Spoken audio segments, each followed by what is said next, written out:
시편 26편입니다. 역시 다윗의 시인데요.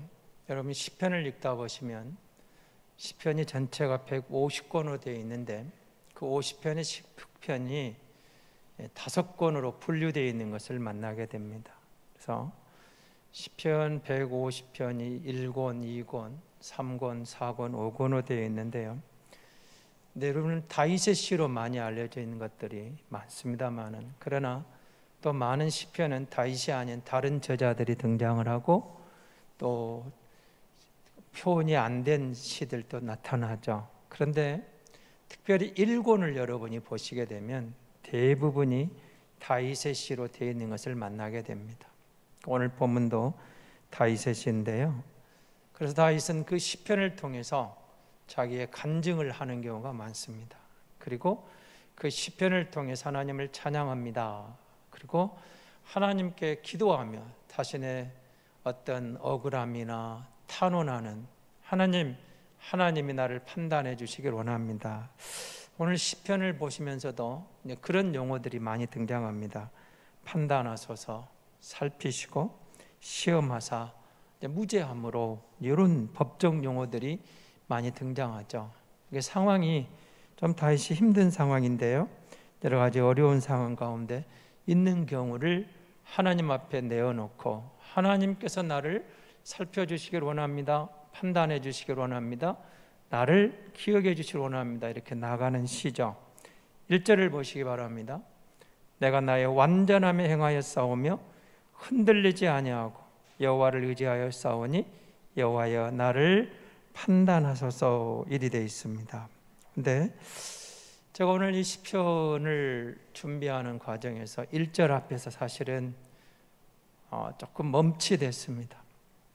내가 나의 완전함에 행하여 싸우며, 이 구절을 읽다가 다윗이 이런 말을 할 수 있는 사람인가 할 때, 우리가 아는 다윗은 사실은 이런 말을 할 수 있는 사람이 아니죠. 그런데 무슨 의미가 있을까? 그리고 우리가 가면 우리 가운데 누가 하나님 앞에 나는 완전함에 이르렀습니다, 완전하게 살아왔습니다, 이렇게 말하고 하나님 앞에 설 수 있는 사람이 누가 있을까? 우리 가운데 있을까요? 제가 보기에 여러분 이게 좀 사실 멈칫하게 만들었습니다.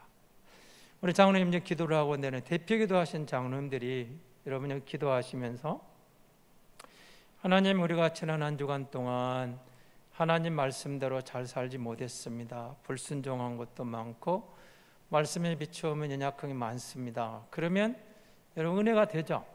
왜요? 나만 그런 줄 알았더니 우리 장로님도 그렇게 살았구나. 그러니까 우리가 그렇게 살지 못한 경우 많구나. 은혜가 돼요. 근데 만약에 대표 기도하는 장로님 이렇게 기도를 한다고 봅시다. 다윗처럼 하나님, 지난 한 주간 동안 완전하게 인도해 주셔서 감사합니다. 나는 주의 은혜로 완전하게 살아왔고 허물지지 않고 말씀 앞에 100% 순종했고 의롭게 살아왔습니다. 이렇게 감사합니다. 그러면 여러분 그 기도가 은혜가 되시겠습니까? 좀 헷갈리죠. 근데 여러분 여기 등장하는 이 완전함을 우리가 어떤 그 법정 용어라든가 이걸 쓰고 있는데, 절대적인 완전함, 흠이 없습니다, 그런 뜻이 아니고 이걸 이렇게 보시면 이해가 됩니다. 언약적 관계에서 완전함으로 나아갈 수 있음을 감사합니다, 그 말이죠. 여러분 우리가 다 죄와 허물로 죽었던 우리지만 십자가의 은혜로 하나님의 은혜를 입어 완전한 자로 설 수 있거든요. 주님은 죄와 허물을 도말해 주시는데 우리가 그 십자가의 은혜를 입어서 완전함에 이르렀습니다. 내가 완전한 게 아니고 그 언약 안에서 하나님이 그리스도의 보혈의 공로로 나를 의롭게 여겨주셨습니다. 그래서 우리가 주님 앞에 설 수 있는 것이거든요. 그러니까 어떤 절대적인 내가 죄를 하나도 범하지 않았습니다, 나는 하나님 앞에 부끄럽지 않습니다, 일도 꺼릴 게 없습니다, 이런 뜻이 아니고, 절대적인 완전함이 아니고 언약 안에서 나는 하나님의 말씀 안에서 그 은혜로 의롭게 되었습니다, 완전하게 되었습니다, 그런 뜻이거든요. 그러니까 우리가 하나님의 은혜 아니면 안 되는 것을 다윗도 깨달은 거죠. 우리가 하나님의 은혜로 구원받아 여기까지 온 것처럼 다윗이 똑같은 고백을 하고 있는 겁니다. 하나님의 은혜였습니다. 그 말이죠. 자, 2절입니다. 여호와여 나를 살피시고 시험하사 내 뜻과 내 양심을 단련하소서 이리 되어 있습니다. 여기 나와 있는 그 하나님의 뜻, 내 양심 이런 표현들이 등장하잖아요. 근데 여러분 이 뜻이라는 단어가 원래 그 구약 성도들은 이걸 이렇게 신장, 우리 장기에 비하면 신장의 비밀을 이렇게 표현을 했다고 그래요. 그러니까 내 신장을 살펴주셔서 이런 뜻이거든요. 그럼 이 말 속에는 어떤 뜻이 담겨 있냐면 하나님 내 속 깊은 곳을 살펴주십시오 이 말입니다.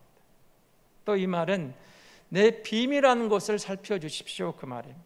그러니까 하나님 내 속 사람, 내 속의 깊은 곳, 내 비밀한 곳까지 하나님이 살펴주시고 내 양심을 비춰보시고 그 말입니다. 그래서 하나님 내가 주님 앞에 감정적으로 의지적으로 내적 동기로 나아가는 신앙의 모든 삶은 하나님 내 속 깊은 곳에서 그 언약의 관계에서 주님의 의를 힘입어 여기 서 있습니다. 그래서 하나님 내가 하는 어떤 일의 동기까지도 내 속에 있는 비밀, 내 양심, 내 속사람까지 하나님의 뜻을 따라 나아가기를 소망합니다. 이런 고백으로 나아가는 거예요. 그러니까 깊은 곳에 있는 것과 겉모양이 아니고 속사람까지 내 비밀한 곳까지 주님이 살펴주시길 원합니다. 나는 그 언약 안에서 하나님 앞에 바르게 살고 싶습니다. 그렇게 고백을 하는 거죠. 그러면 3절입니다. 주의 인자하심이 내 목전에 있나이다. 내가 진리 중에 행하며 이렇게 되어 있습니다. 그러면서 다윗이 고백하며 나아가는데요. 여러분 다윗이 고백하면 기도할 이유가 있어요. 하나님의 인자하심이에요. 그리고 어떻게 나와 있죠? 진리 안에 살아감으로. 여러분 우리가 성도로 부르심을 받았다는 자체가 언약의 백성으로 부르심을 받았다는 거잖아요. 주님의 언약 안에서 의롭게 되었습니다. 언약 안에 들어왔습니다. 그 언약 안에 진리 안에 있어요. 진리 가운데 있어요. 말씀 안에 머물러 있어요. 언약의 백성은 말씀을 떠나는 게 아니죠. 말씀 안에 있어요. 말씀 중에 있습니다. 그리고 하나님은 인자하신 하나님인 거예요. 인자하신 아버지 되신 하나님, 어머니의 성품, 인자하신 그 하나님 앞에 내가 나아갑니다. 하나님의 인자하심의 근거에서 내가 지금 주님의 진리 가운데 머물러 있는 것에 근거해서 하나님께 기도합니다. 이런 뜻이거든요. 간구합니다. 그 말입니다. 그래서 하나님의 인자하심을 믿습니다.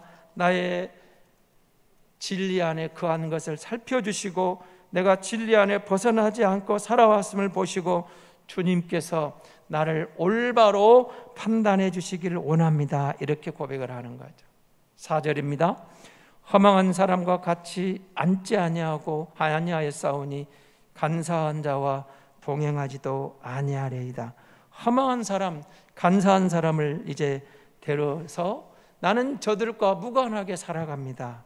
경제적으로, 사회적으로, 법적으로 부당한 이익을 취하거나 거리낌 없이 거짓말하고 음모를 꾸미거나 하나님의 법 앞에서 이증하는 어리석은 자로 살지 않았습니다. 이렇게 고백하는 거예요.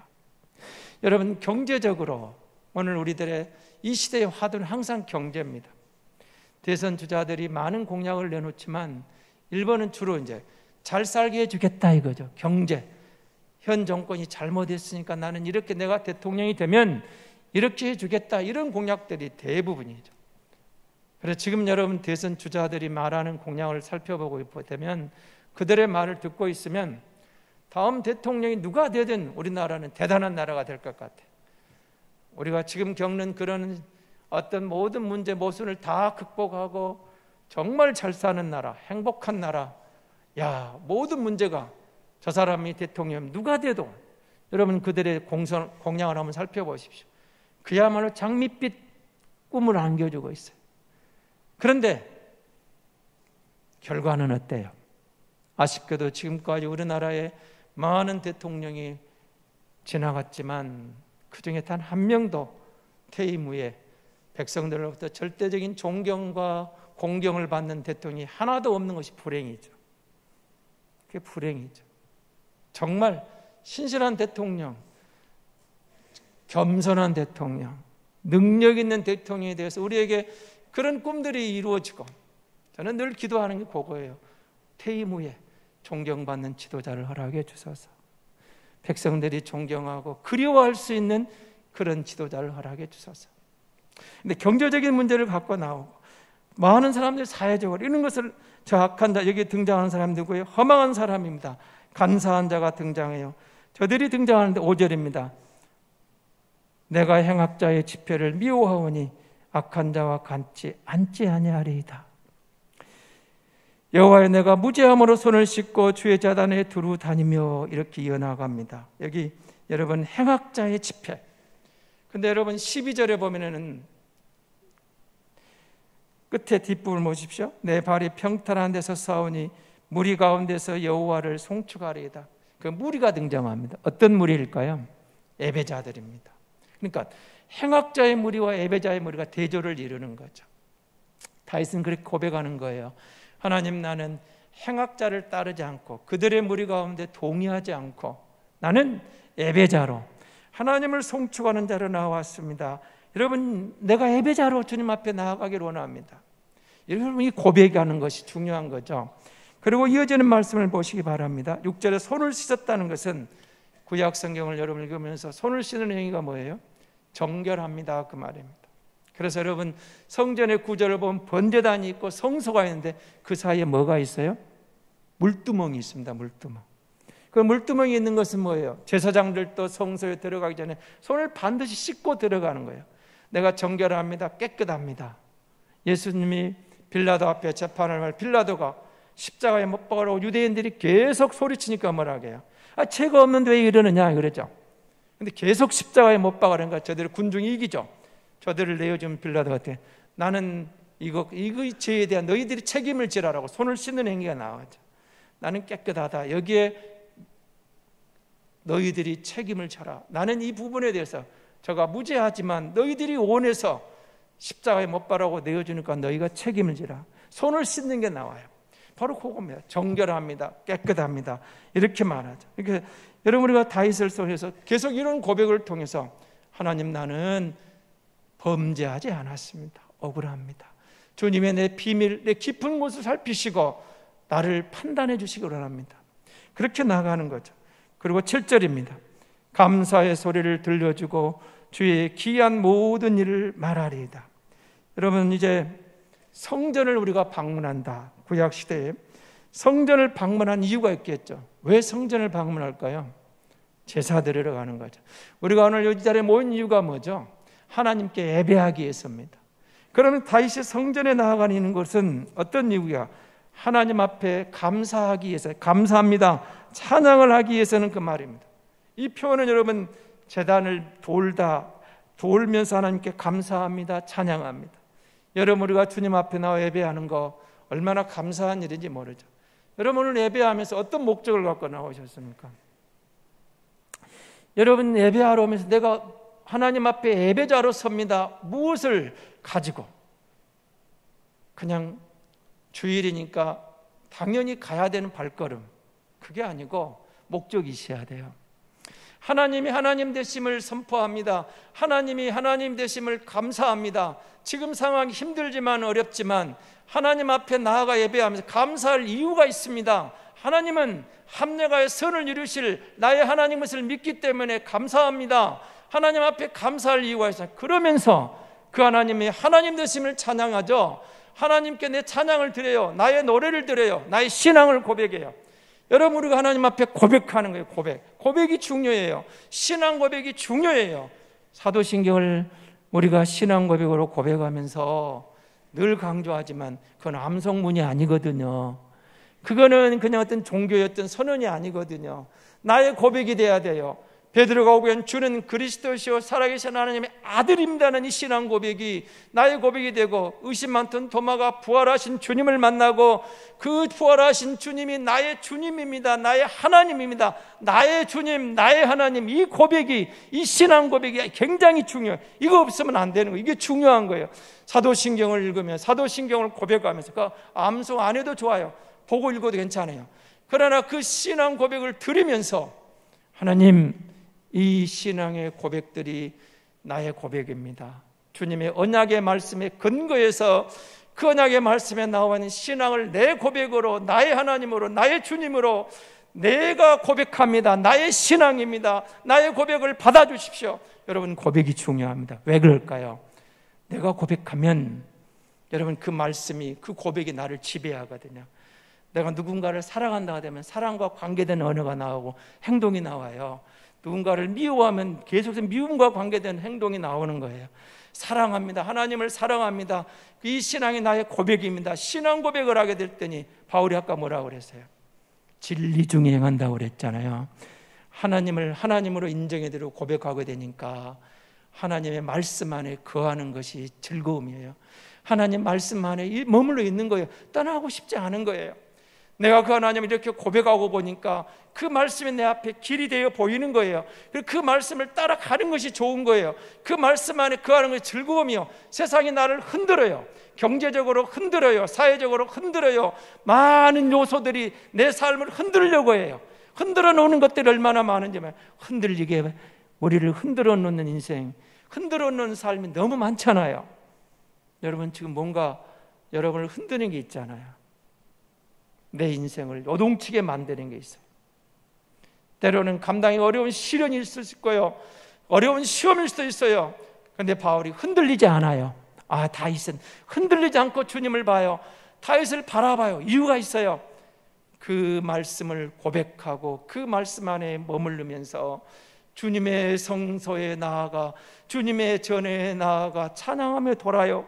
찬양하면서 하나님 앞에 감사해요. 감사하면서 찬양해요. 찬양하면서 감사하고, 감사하면서 찬양하면서 하나님 앞에 나아가는 거예요. 고백했더니 그 말씀이 내 안에, 내 앞에 길이 되어지고, 그 말씀 안에 머물렀더니 행악자들과 함께하는 것을 멀리하고 주님을 예배하는 자와 함께하면서, 그 주님을 예배하면서 찬양하면서 감사할 만한 그 길이 걷게 되더라는 거죠. 여러분, 이렇게 나아가는 거예요. 8절입니다. 여호와여, 내가 주께서 계신 집과 주의 영광이 머무는 곳을 사랑하오니. 성도는 이 고백이 매일 사실 있어야 되거든요. 하나님, 나는 무엇보다도 하나님의 성전에 여호와의 영광이 임재하는 것을 사랑합니다. 그리고 무엇보다도 하나님과 교제하는 것이 내게는 너무 귀합니다. 소중합니다. 그래서 여러분, 성도는 단순히 여러분 예배 초소만이 아니에요. 우리가 있는 그 현장에서, 가정에서, 교회에서, 사회에서, 내 삶의 현장에서 여러분, 우리가 하나님의 영광을 경험할 수 있다면 그곳이 얼마나 은혜의 장소가 되겠습니까? 내가 주님이 계신 집을 사랑합니다. 주님의 영광이 머무는 그곳을 사모합니다. 주님의 영광이 머무는 그곳을 내가 사랑합니다. 그래서 여러분, 우리 성도는 하나님의 영광을 사모하는 거죠. 모든 영광 주님 홀로 받으소서. 계시록 여러분 4장 8절에 보면은 모든 피조물을 대표하는 네 생물이 나와요. 사자가 등장하고, 송아지가 등장하고, 사람이 등장하고, 독수리가 등장해서 하나님께 뭐라고 한가요? 영광과 존귀와 감사를 드립니다. 모든 피조물을 대표해서 영광과 존귀와 감사를 받으시기에 합당하신 하나님, 그렇게 나오는 거예요. 이어지는 말씀은 어떻게 된가요? 24장로가 무릎을 꿇어요. 그리고 금으로 된 멸관을 들으면서 24장로는 이렇게 고백을 하죠. 영광과 존귀와 권능을 드립니다. 사람이 아무리 똑똑하고 사람이 지혜로워도 영광은 하나님께, 영광과 존귀도 하나님께, 권능도 하나님께. 무슨 뜻이에요? 사람이 아무리 지혜롭고 아무리 영화롭고 아무리 높아져도 사람은 피조물이에요. 하나님이 주신 지혜예요. 하나님이 주신 은혜로 우리가 그 자리에 있는 거예요. 그래서 더욱 겸손하게 하나님께 영광과 존귀와 권능을 드리고, 모든 피조물 하나님께 영광과 존귀와 감사를 드리고 모든 사람이 자고하지 않고 오만하지 않고 교만하지 않고 하나님께 영광과 존귀와 권능을 드립니다. 하나님이 하셨습니다. 하나님이 주셨습니다. 하나님의 은혜입니다. 하나님이 나를 쓰셨습니다. 하나님 내게 그 지혜를 열어주셨습니다. 본이 은혜였던 거죠. 그 놀라운 일을 내가 설령 이루었다 하더라도, 사람들이 깜짝 놀랄 만한 뭔가를 내가 이루었어도 하나님이 내게 지혜를 주신 것을 겸손히 고백하는 거예요. 하나님께 드립니다. 스스로 영광을 취하지 않는 거예요. 그렇게 나가는 거죠. 그러니까 여러분, 우리가 8절에 고백하는 것처럼 주님이 계신 곳을 나는 사랑합니다. 주님의 영광이 머무는 곳을 사랑합니다. 그래서 교회는 경쟁하는 것이 아니에요. 어느 곳에서, 어느 교회든 어느 지역에서 그곳에 주의 영광이 가득하더라, 하나님이 함께 하셨다, 함께 박수치는 거예요. 그리고 우리 함께 즐거워하는 거예요. 주님이 영광을 받으시는 거예요. 모든 영광과 존귀와 감사를 합당하신 하나님께 영광을 돌려드리고 권능을 돌려드리고 하나님께 영광을 돌립니다. 그러면 다시 이렇게 고백합니다. 내 영혼을 죄인과 함께, 내 생명을 살인 자와 함께 거두지 마소서. 그는 다시 이렇게 계속 고백하는 거죠. 무슨 말일까요? 하나님, 내가 지금까지 하나님 앞에 언약적 관계에서 완전하면서 여기까지 왔습니다. 주님의 은혜를 감사합니다. 찬양합니다. 하나님 영광을 받으시옵소서. 그리고 10절에 이어집니다. 그들의 손에 사악함이 있고 그들의 오른손에 뇌물이 가득합니다. 그러니까 내 영혼을 저 죄인들과 함께, 내 생명을 저 살인자와 함께 거두지 마소서. 그들에게는 사악함이 있고 뇌물이 가득할지라도, 그 말입니다. 나는, 이 12절, 11절에 나는 그렇게 되어 있죠. 근데 원래 그 원문에 보면 이 앞에 그러나 나는, 우리는 접속사 그러나 빼버렸거든요. 그러나 나는 그렇게 되어 있어요. 그러니까 여러분, 굉장히 저들과는 나는 비교, 그러나 이제 앞 내용을 완전히 반대잖아요. 그러나 나는 나의 완전함에 행하오리니 나를 속량하시고 내게 은혜를 베푸소서. 하나님을 떠난 저들이 행하는 악한 길, 저들이 하는 사악함, 부정한 뇌물을 받고 악한 길을 갈지라도 그러나 나는 그런 것을 싫어합니다. 나는, 여기 나오는 완전함, 1절에 완전함이 나와 있었죠. 하나님, 나는 저 길을 걷지 않습니다. 하나님이 나를 속량하셨습니다. 하나님이 나를 구속하셨습니다. 하나님이 나를 택하셨습니다. 하나님은 내게 은혜를 베풀어 주셨잖아요. 하나님 계속해서 내게 은혜를 베풀어 주시기를 소망합니다. 하나님이 내게 은혜 주실 때, 그렇습니다, 그러나 나는 정말 저들 죄인들과 살인자들과 함께 그 자리에 앉지 않을 것입니다. 그 길을 걷지 않을 것입니다. 하나님, 나를 속량하시고 이제 나를 행악자의 자리, 5절에 등장하는 그 집이죠, 집회죠. 이제 나는 예배자의 자로 12절에 등장합니다. 내 발이 평탄한 데서 싸우니 무리 가운데서 여호와를 송축하리이다. 이제 나는 그 예배의 자리에서 하나님, 내가 평탄한 곳에 섰습니다. 내 인생이 흔들리지 않도록 주님 나를 붙잡아 주옵소서. 흔들려오는 것들이 많을지라도, 나를 요동치게 하는 풍파가 밀어오지만 내가 주님을 향합니다. 내 발이 예배자 가운데 주님을 찬양합니다. 내 발이 평탄한 곳이 있습니다. 그곳에서 하나님을 찬양합니다. 감사하며 살아가겠습니다. 그렇습니다. 때로는 다시처럼 우리가 어렵고 힘든 경우도 있어요. 억울하게 힘들고 억울한 고소를 당할 수도 있어요. 큰 풍파가 우리를 몰아칠 수도 있어요. 그러나 주변 환경이 아무리 우리를 흔들어 댈지라도 다윗이 이렇게 고백합니다.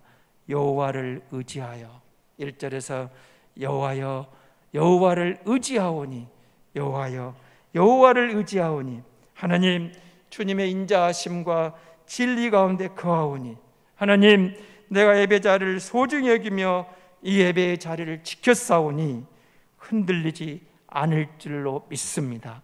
나는 비록 허물이 많을지라도 언약적 관계에서 완전하게 나를 보호해 주신 하나님, 내가 그 은혜로 완전함에 나아갑니다. 내가 평탄한 곳에 서 있습니다. 말씀 가운데 서 있습니다. 자연스럽게 하나님, 나는 예배하는 공동체 안에 주님을 찬양합니다. 그리고 이 예배 가운데 주님과 함께 할 때 어떤 풍랑에도 나는 흔들리지 않는 삶을 살게 될 줄을 믿습니다 라고 고백하고 나가는 겁니다.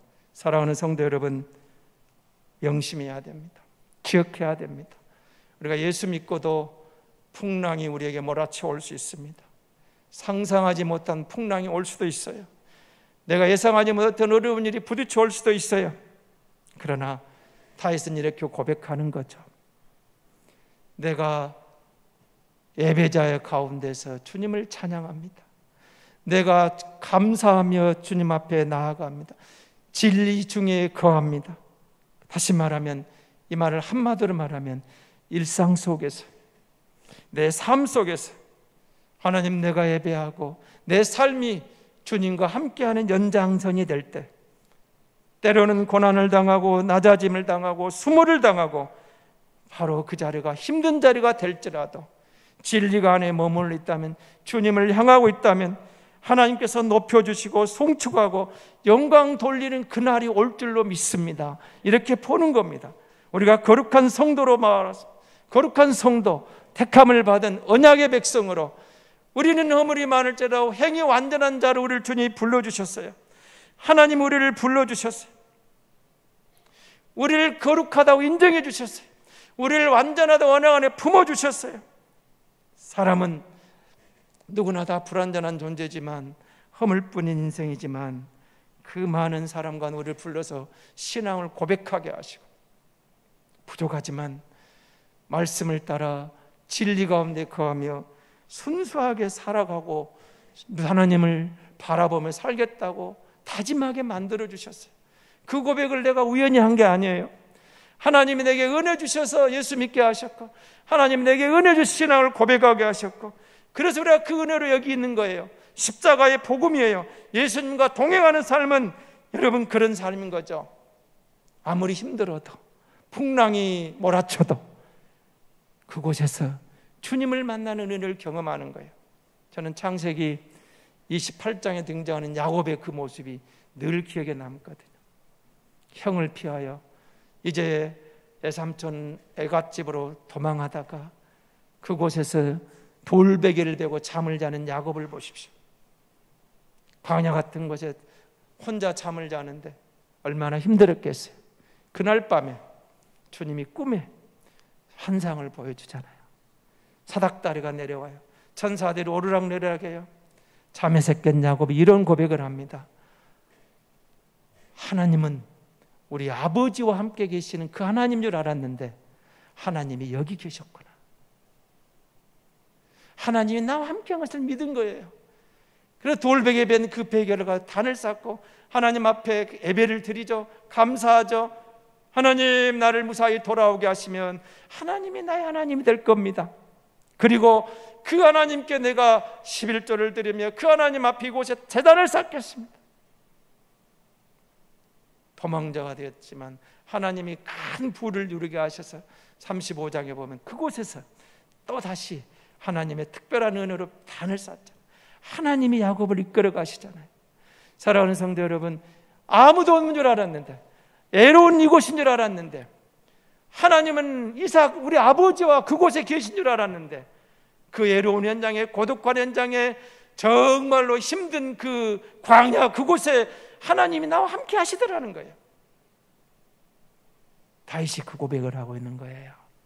하나님이 나와 함께 하심으로 하나님과 동행하는 삶, 예수 그리스도 안에서 주님을 바라보고 우리가 부족하지만 주님을 향할 때, 내 시선을 주님을 향할 때, 주님을 앙모할 때 거룩하게 살 수 있는 길이 있다는 것을 깨달은 거예요. 그러므로 어떤 상황이, 어떤 조건이 흔들어댈지라도 흔들림 없이 주님의 은혜 가운데 서서 주님을 바라보고 예수 그리스도의 그 은혜를 입은 자로 우리가 주님을 찬양하고 말씀 안에 거할 때 하나님께서 우리를 반드시 인도하셔서 영광 받으시고 합력하여 선을 이루셔서 우리를 간증하게 인도해 가시는 살아계신 하나님인 줄 믿습니다.